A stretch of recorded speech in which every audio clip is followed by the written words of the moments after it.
Si estás pensando el vestuario para tu próximo proyecto, quédate en este episodio porque te voy a ayudar desde los materiales.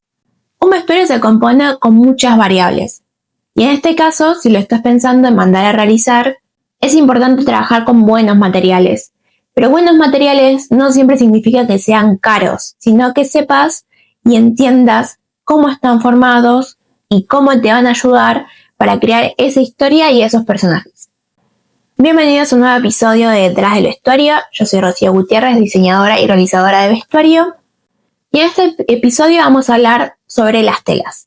Voy a tratar de ser lo menos técnica posible para que podamos todos entender de qué estamos hablando, pero para que sepan, una tela es un cuerpo de ancho y largo variable en forma de lámina, formada por diferentes materiales, por diferentes fibras. Vamos a poder encontrar 3 grupos para estas telas, que van a ser las telas tejidas, las no tejidas y las combinadas.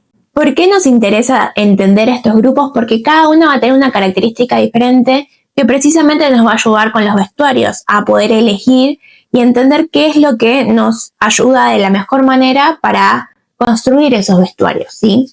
Entonces, en el primer grupo, cuando tenemos las telas tejidas, vamos a encontrar otros 2 subgrupos.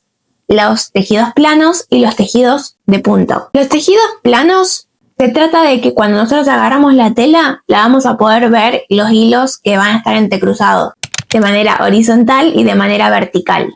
También los vamos a reconocer porque van a ser tejidos que por lo general se deshilachan y no se estiran. Por más que haya algunos que sí se dan un poco porque tengan hilos, que tengan expandes y qué sé yo, no sé cuánto, no son considerados de punto por más que estiren, porque precisamente podemos ver los hilos en este tramado de vertical y horizontal, y porque se van a deshilachar.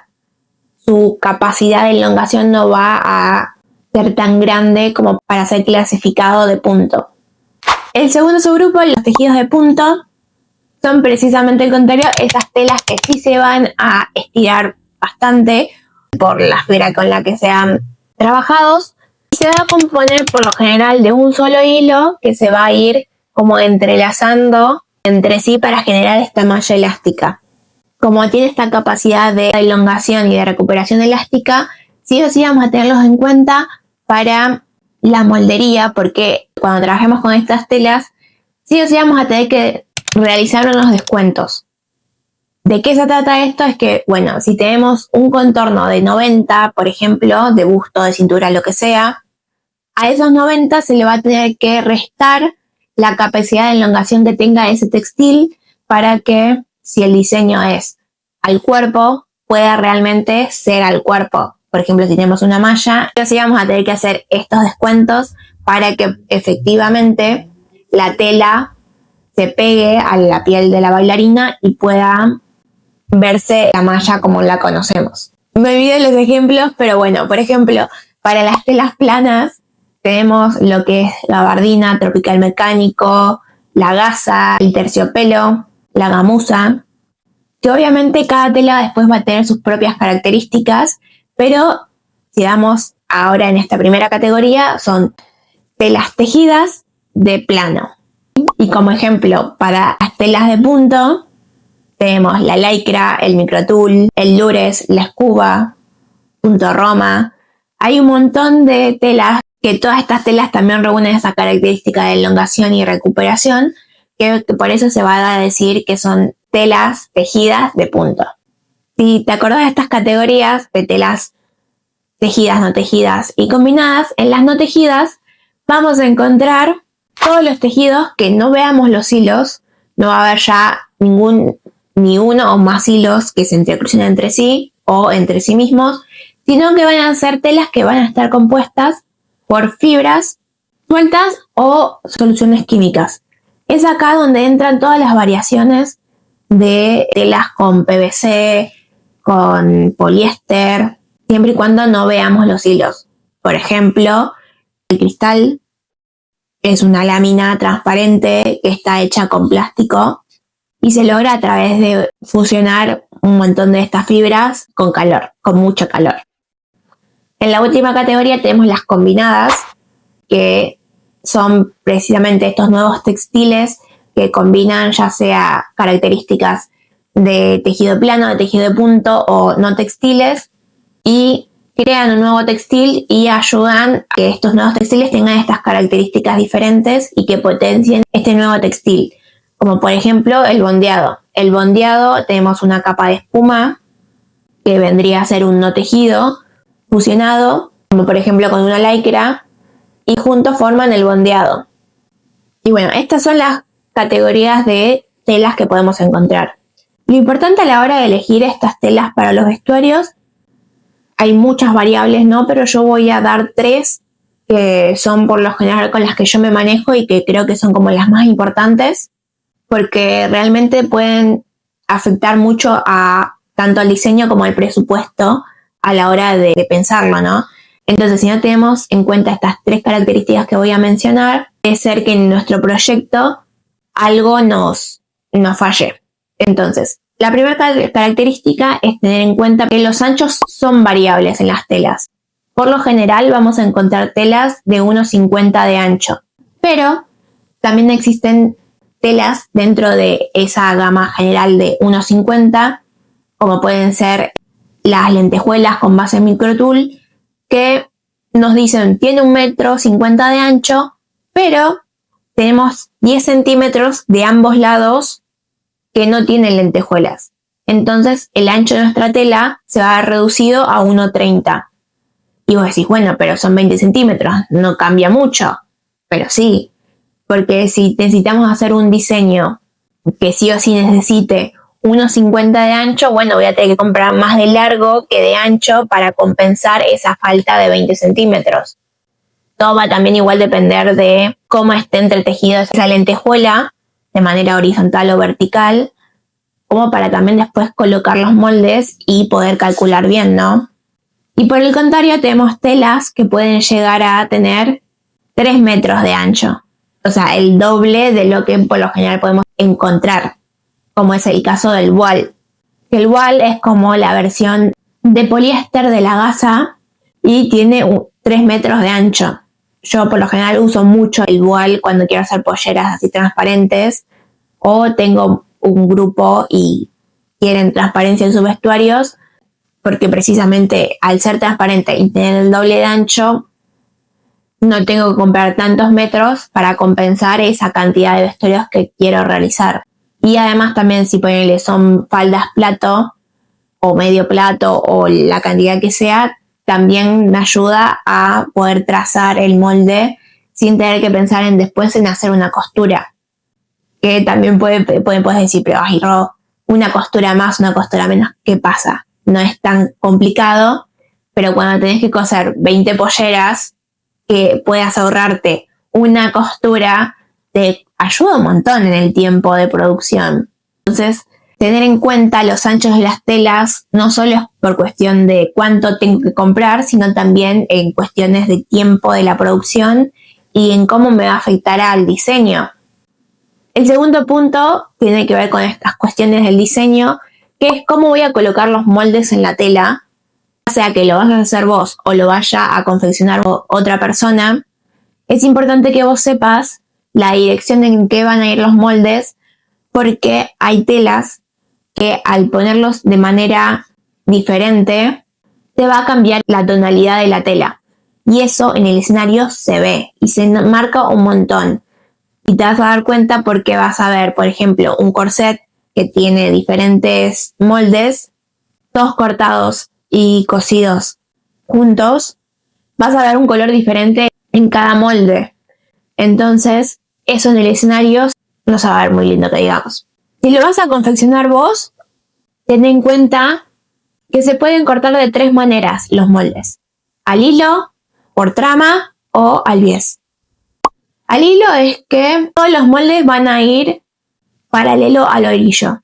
El orillo es el borde de la tela, que vos te vas a dar cuenta porque tiene unos puntitos y a veces un pelito, o tiene como un borde, que es por donde la máquina va a agarrar la tela y va a ir trabajando para confeccionar la lámina. Entonces, si las ponemos todos al hilo, no importa cómo los pongas, si para arriba o para abajo, todos estén al hilo. Si por ejemplo tenés un pantalón, que el arriba va a ser donde esté la cintura y el tiro, y abajo la botamanga, que no va a importar mientras siempre estén de manera vertical.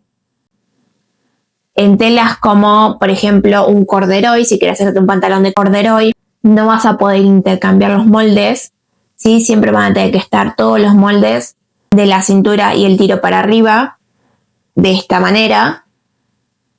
Como tiene un poco de pelito, el color va a cambiar de acuerdo a cómo pongas los moldes. Entonces uno te va a quedar más oscuro y otro te va a quedar más claro. A menos que ese sea tu diseño y lo quieras hacer así, buenísimo. Pero si no era tu intención, vas a notar que cortaste mal la tela.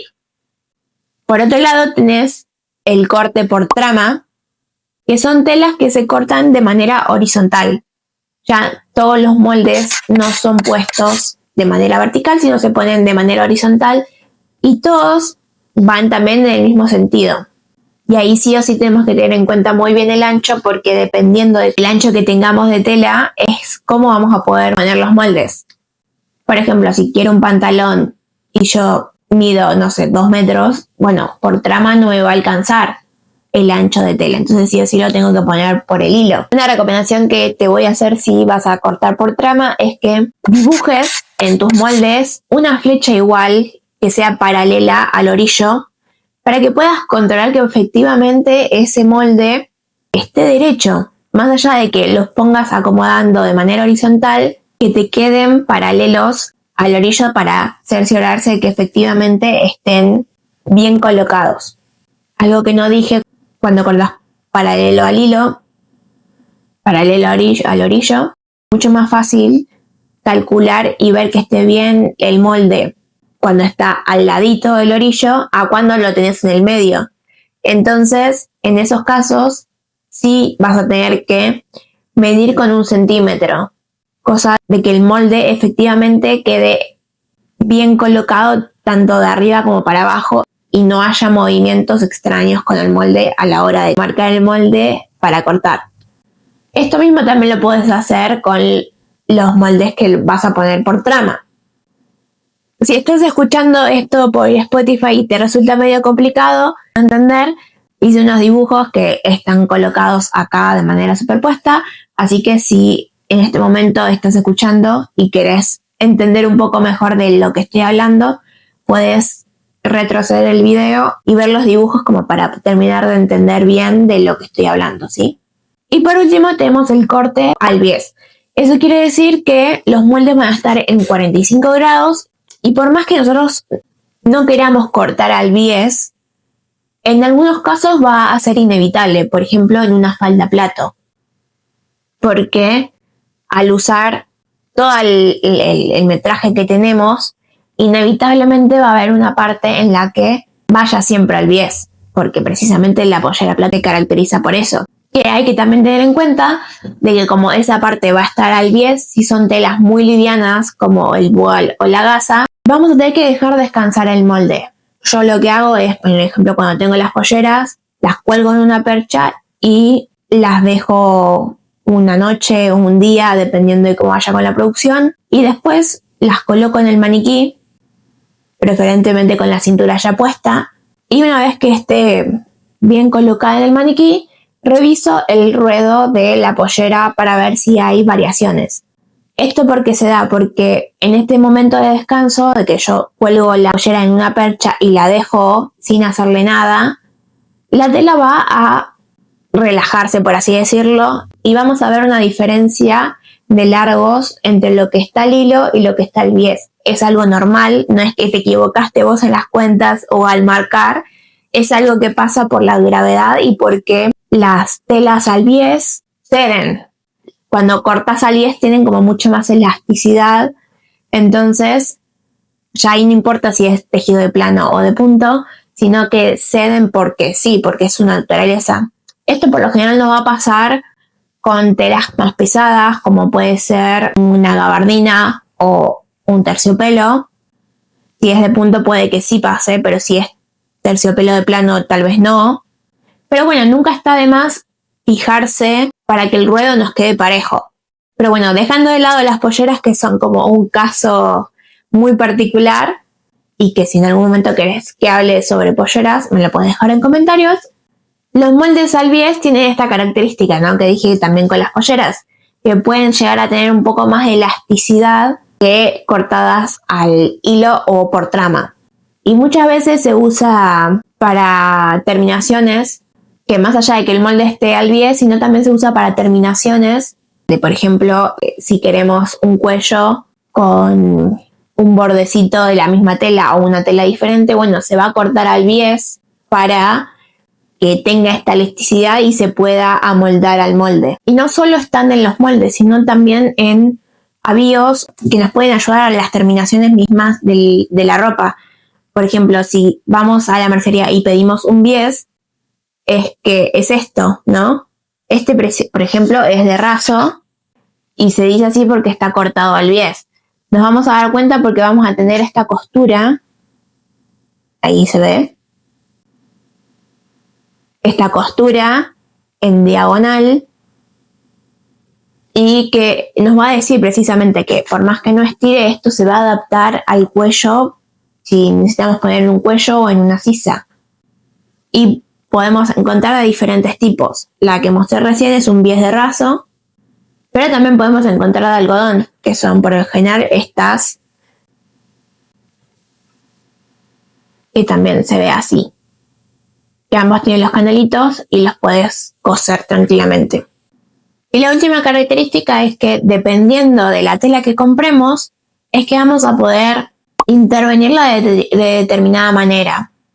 Por ejemplo, si queremos teñir un voile que es de poliéster, no se va a poder con anilina normal como la colibrí, o por lo menos acá en Argentina se conoce a la colibrí así.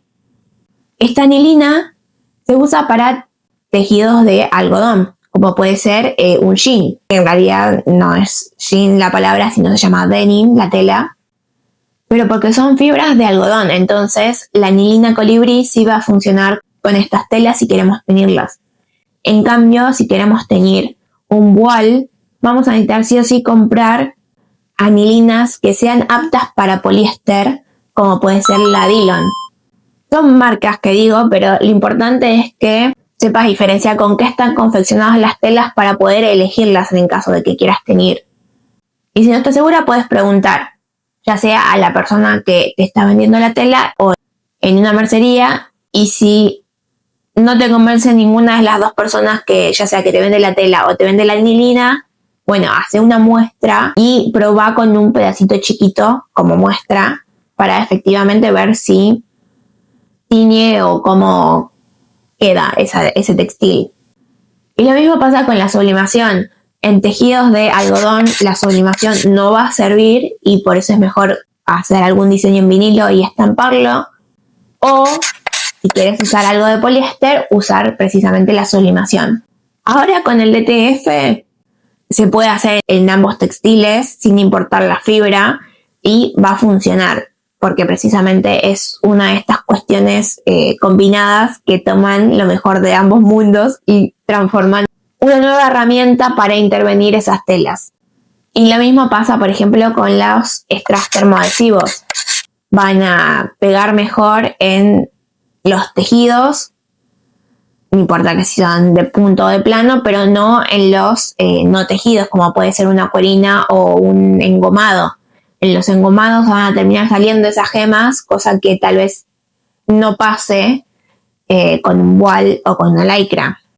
Lo importante es que si no sabes mucho de esto, pruebes, hagas muestras, experimentes. Es la verdad a mí algo que me gusta mucho y cuando tengo el tiempo es algo como que me gusta investigar. Y hacen que los vestuarios tengan como un plus. Igual, si no tenés tiempo de investigar, no querés probar, no querés gastar de más o la razón que sea y no te va todo esto, podés elegir textiles que ya estén trabajados, que ya vengan de fábrica, por así decirlo, ya teñidos, que ya tengan algún tipo de teñido, algún brillo, ya alguna intervención que lo podamos ver, por ejemplo, con la red de strass o terciopelo con foil, no sé, ya hay textiles para ambas cosas y cuando se tiene poco presupuesto, recurrir a cosas ya trabajadas ayuda un montón. Obvio va a haber una diferencia con su versión lisa, por ejemplo, de terciopelo, pero nos ahorra precisamente todo esto de tiempo y experimentación y después del trabajo que viene después. En cambio, si ya compramos una tela que ya viene fabricada, bueno, nos ahorramos un paso, siempre y cuando vaya acompañando a la historia y al personaje que quieres contar. Todas las telas, todas estas elecciones tendrían que estar acorde a la historia. Entonces, por eso es muy importante el trabajo previo antes de sentarnos a pensar qué tela vamos a comprar, cuántos metros y qué sé yo, qué sé cuánto. Tener en cuenta este trabajo previo, saber qué queremos contar, cómo lo vamos a contar, quién es el personaje y obviamente saber qué presupuesto tengo. Por más que vayas a reciclar un vestuario, si tenés que acondicionar ese vestuario, ya sea porque tenés que agregarle piedras, plancharlo, lavarlo, lo que sea, sí o sí vas a tener que contar con un presupuesto para que ese trabajo se pueda hacer. Entonces, la elección de telas también entra en toda esta cuestión de trabajo previo, de saber qué va a ser lo mejor para ese vestuario. Y como para terminar, te voy a dar un par de recomendaciones de telas con diferentes características que te pueden ayudar si querés saber más sobre alguna. Entonces, si quieres un vestuario con transparencia, te puedo recomendar el voile, la gasa, que ambos vienen en muchos colores y con diferentes terminaciones. Estas cuestiones de que decía de que puede llegar a tener foil, más transparencia, menos transparencia, o vienen nacarados también algunos, que pueden ayudar también al diseño. ¿Qué más? El microtul, el encaje, que también hay diferentes tipos de encaje que pueden ser a través de tules bordados o un chipure. No sé, hay muchas opciones. Si querés un vestuario con brillos, puedes buscar un lurex, un terciopelo con glitter, un microtul con glitter o strass, un satén, un raso. La verdad, la categoría de quiero un vestuario con brillos es muy amplia. Hay que ver también qué tipo de brillo querés, si querés algo que ya de por sí venga con la tela o si querés algo ya como con más brillos, es como que bueno, hay que pensarlo. Si querés algo con pelo, por ejemplo, si querés un vestuario con pelo, puedes inclinarte por el velvet o el plush, el corderito, dependiendo también qué tipo de pelo te sirva, hay como muchas variables. Si quieres un vestuario con que tenga mucho vuelo, puedes también volverte a inclinar por el voile, la gasa, la microfibra o la sedita. Son todas telas que suelo usar y que dependiendo de lo que necesite el proyecto es que voy como inclinándome más a una que otra, ¿no? Si te interesa aprender mucho más de lo que expliqué en este podcast, en este episodio, me gustaría invitarte a un próximo curso que voy a lanzar en los primeros días de agosto, donde la preventa va a ser a partir del lunes 3, en donde vamos a hablar en más profundidad sobre todo, desde qué es una tela a las fibras, voy a dar más recomendaciones sobre textiles y todo esto apuntado al vestuario escénico. Así que me gustaría que estén atentos al próximo curso. Y bueno, voy a dejar mis redes para que estén al tanto porque en estos días también voy a ir subiendo un par de historias contando más sobre esto. Y bueno, eso es todo por ahora. Espero que te haya servido este episodio. Gracias por escuchar. Nos vemos la próxima.